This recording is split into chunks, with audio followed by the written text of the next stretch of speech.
हाय साथियों, मैं श्री कृष्ण आपका अपने यूट्यूब चैनल पर स्वागत करता हूं। तो आज हम देखने वाले हैं दोस्तों 8 पे कमीशन से जो अपडेट आई है दोस्तों, एक न्यूज़पेपर की कटिंग है, उसमें हम क्या डिटेल इन्फॉर्मेशन बताइए वो आपको बताने वाले हैं। लेकिन हाँ दोस्तों, इसके लिए आपको हमारे चैनल पर अंत तक जुड़े रहना पड़ेगा। और हाँ दोस्तों, हम आपको बताना चाहते हैं, अगर आप हमारे चैनल पर नए हैं तो आप हमारे चैनल को सब्सक्राइब ज़रूर कीजिए और सब्सक्राइब के साथ साथ बेल आइकन को भी दबाइए ताकि अगले आने वाली हर पल के अपडेट की नोटिफिकेशन आपके पास आ जाए। तो चलिए स्टार्ट करते हैं हम अपना आज का टॉपिक। तो देखिए, आज के टॉपिक में हम देखने वाला है दोस्तों, जो फिटमेंट फैक्टर रहने वाला है वो कितना रहेगा दोस्तों, और जो आपकी बेसिक पेमेंट है वो 18,000 से बढ़कर कितनी हो जाएगी, वो सब डिटेल में हम इसमें देखने वाले हैं। तो अंत तक जुड़े रहिए। चलिए दिखाते हैं हम आपको इन्फॉर्मेशन। तो देखिए, 8 पे कमीशन सरकारी कर्मचारियों की न्यूनतम सैलरी बढ़कर हो जाएगी 50,000 से भी ज़्यादा। 8 पे कमीशन लेटेस्ट न्यूज अपडेट। 8वें वेतन आयोग के तहत सरकारी कर्मचारियों की न्यूनतम सैलरी 50,000 रुपये से ज़्यादा हो जाएगी। क्या है कैलकुलेशन, देखिए आगे देखते हैं। तो देखिए दोस्तों, ये जो आज की खबर है, देखिए आपको दिखाते हैं। इधर देखिए, अपडेटेड नवंबर 2024 की है दोस्तों। तो जो है अभी की है, आगे देखते हैं क्या इन्फॉर्मेशन है। देखिए, 8 पे कमीशन लेटेस्ट अपडेट। 2016 में लागू हुए 7 पे कमीशन यानी कि 7वें वेतन आयोग को लगभग 10 साल पूरे होने वाले। जनवरी 2026 में इस वेतन आयोग की 10 साल की अवधि पूरी हो जाएगी। फिलहाल सबसे ज़्यादा चर्चा अगले पे कमीशन के बारे में है। सरकारी कर्मचारियों को 8वें वेतन आयोग यानी कि 8 पे कमीशन से जुड़ी किसी खबर के आने का बेसब्री से इंतजार है। 7वें वेतन आयोग का गठन फरवरी 2024 में मनमोहन सिंह की सरकार के दौरान हुआ था। इस वेतन आयोग की सिफारिशों के लागू होने पर वेतन और पेंशन में बदलाव हुआ था। हालांकि जनवरी 2026 में इसकी अवधि खत्म हो रही है और अब पूरा ध्यान अगले पैनल पर है। इससे पहले सरकारी कर्मचारियों की बेसिक सैलरी को रिव्यू और एडजस्ट करने के लिए हर 10 साल पर एक नए पे कमीशन का गठन हुआ करता था। आपको बताते हैं कि नए पे कमीशन के लिए कौन सी सिफारिशें ली जाती है। वेतन में इजाफे के लिए फिटमेंट फैक्टर सबसे अहम। Fitment factor circular crucial for salary hikes. हर पे कमीशन के लिए फिटमेंट फैक्टर एक बड़ा फैक्टर होता है जिसके आधार पर सैलरी और पेंशन हाइक बेस्ड होती है। 7वें वेतन आयोग में फिटमेंट फैक्टर 2.57 तय किया गया था, जबकि न्यूनतम सैलरी 7,000 से बढ़कर 18,000 रुपये हो गई थी। तो देखिए दोस्तों, जो पहले बेसिक थी दोस्तों 7,000 थी, लेकिन 7 पे कमीशन में जो बढ़कर हुई थी तो वो 18,000 रुपये हो गई थी। तो आगे देखते हैं। उस टाइम दोस्तों जो फिटमेंट फैक्टर था 2.57 था दोस्तों, तय किया गया था।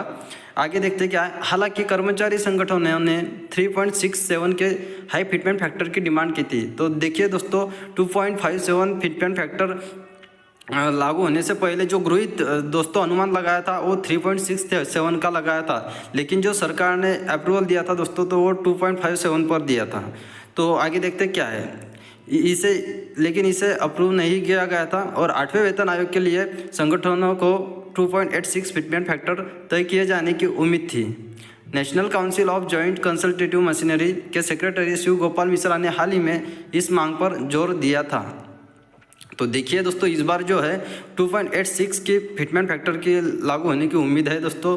जो शिव कंसल्टेटिव मशीनरी के सेक्रेटरी शिव गोपाल मिश्रा ने हाल ही में इस मांग पर जोर दिया है। देखिए आगे क्या है। 8 पे कमीशन 8वें वेतन आयोग के लागू होने पर सरकारी कर्मचारियों की सैलरी और पेंशन कितनी होगी। तो देखिए, अगर 2.86 फिटमेंट फैक्टर तय किया जाता है तो सैलरी और पेंशन में अच्छा खासा इजाफा हो सकता है। सरकारी कर्मचारियों की न्यूनतम सैलरी बढ़कर मौजूदा 18,000 रुपये से बढ़कर 51,480 रुपये हो सकती है। देखिए दोस्तों, कितनी बहुत इंक्रीमेंट हो जाएगी अगर 2.86 फिटमेंट फैक्टर मिलता है तो। आगे देखते हैं। वही पेंशन में भी बड़ा उछाल हो सकता है और न्यूनतम सैलरी 9,000 रुपये से बढ़कर 25,740 रुपये तक हो सकती है। देखिए दोस्तों, पेंशन भी जो इंक्रीमेंट होगा वो बहुत होगा दोस्तों। करीब करीब दोस्तों जो होने वाला है वो 16,000 प्लस पेंशन बढ़ेगा दोस्तों। और जो इंक्रीमेंट है पेमेंट में भी दोस्तों, मिनिमम बेसिक जो बन जाएगा दोस्तों 51,480 रुपये हो जाएगा। तो देखिए दोस्तों, बहुत खासा इंक्रीमेंट हो जाएगा अगर 2.86 फिटमेंट फैक्टर लगता है तो। लेकिन देखते हैं दोस्तों आगे सरकार कितना फिटमेंट फैक्टर निकालती है और कितना फिटमेंट फैक्टर अप्रूवल करती है दोस्तों। अगर जो भी अप्रूवल होकर आएगा दोस्तों वो आपके बेसिक से मल्टीप्लायर होगा, क्योंकि जो फिटमेंट फैक्टर होता है दोस्तों वो बेसिक से मल्टीप्लायर होता है। मतलब अगर आपका बेसिक अभी 18,000 रुपये है तो जो आपका फिटमेंट फैक्टर निकल कर आएगा, जैसे कि अभी के हिसाब से जो गृहित तय किया जा रहा है दोस्तों, उम्मीद लगाए है दोस्तों 2.86 की, अगर उससे अब आप मल्टीप्लाई करेंगे और आपकी बेसिक 18,000 होगी तो वो बढ़कर दोस्तों 51,480 हो जाएगी। और आगे देखते हैं दोस्तों इन्फॉर्मेशन क्या है। तो देखिए 8वें वेतन आयोग का गठन, फॉर्मेशन ऑफ द 8th पे कमीशन। कर्मचारियों से जुड़ी समस्याओं को उठाने वाली सबसे बड़ा संगठन national council of joint consultative machinery यानी कि NCJCM 8वें वेतन आयोग को बनाने की मांग कर रहा है। जुलाई 2024 में संगठन द्वारा सबमिट किए गए मेमो में इसने कमीशन को बनाने के लिए त्वरित कदम उठाने का वादा निवेदन किया था।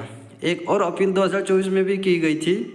कर्मचारी संगठनों ने भी इसी महीने वित्त सचिव के साथ इस मुद्दे को उठाया। उन्होंने जोर देकर कहा था कि स्मूथ सैलरी और पेंशन एडजस्टमेंट सुनिश्चित करने के लिए 8वें वेतन आयोग की सिफारिशें समय पर लागू होनी चाहिए। देखिए दोस्तों उन्होंने भी कहा था कि जो सिफारिश है 8वें वेतन आयोग की वो टाइम पर लागू होनी चाहिए। और आगे देखते हैं क्या इन्फॉर्मेशन है। यूनियन बजट के दौरान नहीं हुआ ऐलान, missed announcement during union budget. 8वें वेतन आयोग के गठन को लेकर जुलाई 2024 में पेश हुई यूनियन बजट 2024-25 में ऐलान किए जाने की उम्मीद थी।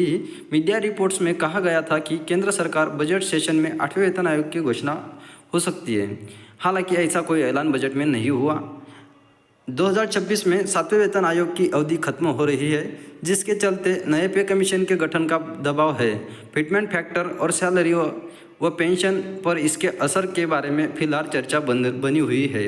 अभी केंद्र सरकार कर्मचारी सिर्फ यही उम्मीद कर सकते हैं कि केंद्र उनकी मांगों को सुनेगी और जल्द गठन की प्रक्रिया शुरू होगी। तो देखिए दोस्तों जो इन्फॉर्मेशन है सब हमने आपको बता दी है। इससे रिलेटेड अगर कोई आपके डाउट हो तो हमें कमेंट बॉक्स में ज़रूर बताइए। और वीडियो अच्छा लगा तो लाइक ज़रूर कीजिए दोस्तों। और आप नए हो तो हमारे चैनल को सब्सक्राइब करके रखिए, ताकि अगली कोई इन्फॉर्मेशन आती है तो हम सबसे पहले आपको बताने का प्रयास करेंगे। और देखिए दोस्तों जो फिटमेंट फैक्टर है ये अभी अनुमानित है दोस्तों, ये इतना ही मिलेगा ऐसा कोई नहीं है दोस्तों।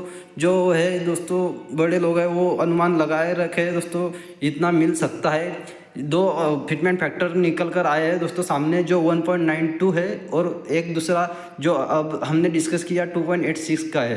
ये दोनों में से दोस्तों एक कोई लागू हो सकता है ऐसे बताया जा रहा है दोस्तों। अगर 1.92 लागू होता है दोस्तों तो आपका बेसिक 18,000 से दोस्तों 34,000 प्लस हो जाएगा। और 2.86 लागू होता है तो 51,480 आपको तो हमने बता ही दिया है दोस्तों, इतना हो जाएगा। अगर आपकी बेसिक 18,000 से ज़्यादा है तो उससे आप मल्टीप्लाई करके देखो, जितना आपका अमाउंट बन रहा है वो आपका बेसिक आगे हो जाएगा।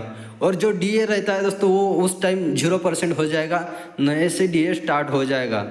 तो देखिए दोस्तों जो इन्फॉर्मेशन आपको हमने दी है वो आपको समझ में आई होगी और अच्छी लगी होगी, हम ऐसा उम्मीद करते हैं। और मिलते हैं ऐसी न्यू अपडेट के साथ। Thank you.